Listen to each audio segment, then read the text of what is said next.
sors le matin, tu rencontres une femme que tu ne connais pas, ni son père, ni sa mère, ni ses habitudes, et tu couches avec elle.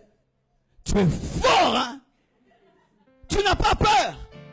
Tu es très fort. Et d'autres, vous, 2 à la fois, 3, vous êtes très forts. Mais les forts, c'est vous qui mourrez.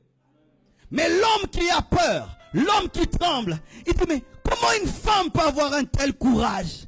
Non, mais si j'attrapais le sida, et si Jésus revenait pendant que je couche avec elle, et quelle malédiction j'aurais sur ma vie, et l'onction qui va me quitter, et les anges qui vont partir, je serai culpabilisé. Je ne le ferai pas. Il est faible, mais celui qui est fort.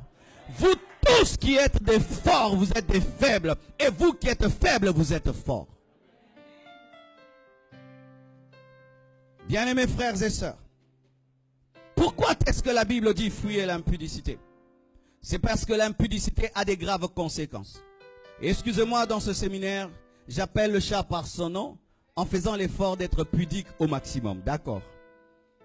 L'impudicité a des conséquences physiques, des conséquences sociales et des conséquences spirituelles. Voici une conséquence physique grave de l'impudicité. L'impudicité t'habitue à quelque chose que tu n'auras pas toujours. Je donne un exemple. Ma soeur, tu n'es pas mariée, mais tu couches avec un homme. Qui te dit que ton mari aura la taille de cet homme? Mais oui, ce sont des problèmes que nous traitons dans les couples. Des fois, vous voyez dans un couple, il y a des problèmes. Ce n'est pas qu'il ne mange pas, non. C'est un problème de taille. Mais une femme vierge s'adapte à tout homme. Mais quand maintenant, toi, tu commences à connaître des hommes avant de te marier, est-ce que tu connais quel genre d'homme Dieu te donnera? Et maintenant, cet homme, il est heureux de t'épouser. Et le jour du mariage, il ne ressent rien. Pourquoi? Tu as tout mangé avant. On appelle ça lingala otigele mukokoli. Tu connais le mukokoli? C'est lorsqu'on mange la mangue et la graine qui reste. Alors pendant ton célibat, tu as laissé les hommes tout manger. Et qu'est-ce que tu amènes dans le mariage? Le mukokoli. Le noyau. Tu amènes ça à ton mari. Et trouve une femme qui a connu toutes sortes de formes d'hommes. Parce que je dois le dire. Parce que des fois, vous chassez des démons. Il n'y a pas de démons. C'est le corps qui est déjà détruit. Et là, il faut que Dieu restaure ton corps. Et il faudrait que l'homme qui va t'épouser soit patient. Parce que le corps de la femme, ça prend aussi le temps pour revenir à la normale. Ce sont des muscles. Je dois vous dire ça sincèrement.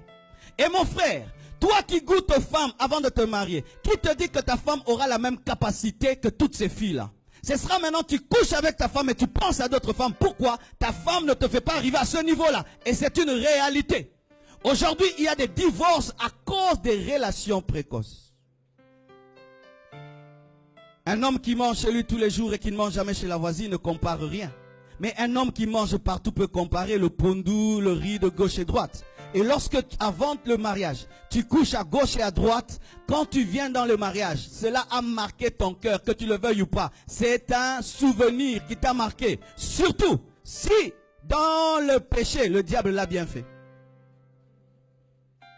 Si tu as été déçu quand tu l'as fait, celui qui viendra peut aider. Mais si dans le monde, ceux qui l'ont fait l'ont bien fait, et ton mari ou ta femme n'arrive pas bien le faire, ou le fera, mais après 2 ans, quelle guerre tu auras dans tes pensées? C'était comment? Bien, par la foi. Mais oui, il y a des biens par la foi dans les mariages. Tu es en train de détruire ton corps. Et qui est en train de détruire ton corps? Un garçon qui ne couche pas qu'avec toi, avec Gisèle, avec tel, mais tu es en train de lui donner ta vie. Mais lui, il sort avec tout le monde. Un homme qui t'aime, te respecte. Et respecter, c'est patienter.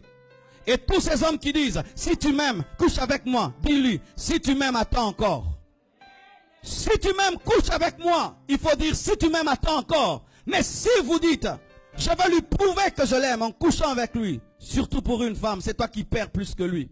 Parce que toi, la trace reste que tu n'es plus vierge. Mais lui, il peut mentir. Give me amen.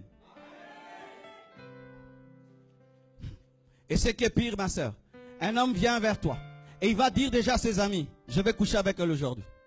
Alors toi tu es là, tu penses qu'on t'aime. Alors qu'il a dit, on parie, aujourd'hui je l'aurai. Et quand il t'a, c'est le trophée. Donne-toi du poids. Tu es le temple du Saint-Esprit. Je dis, tu es le temple du Saint-Esprit. Tu n'es pas une prostituée. Tu dois patienter. Seul l'homme qui t'épouse te connaîtra et tu attendras seulement le jour du mariage pour connaître ta femme. Tout ce que vous faites avant détruit vos corps et vous marque et vous empêche d'être marqué.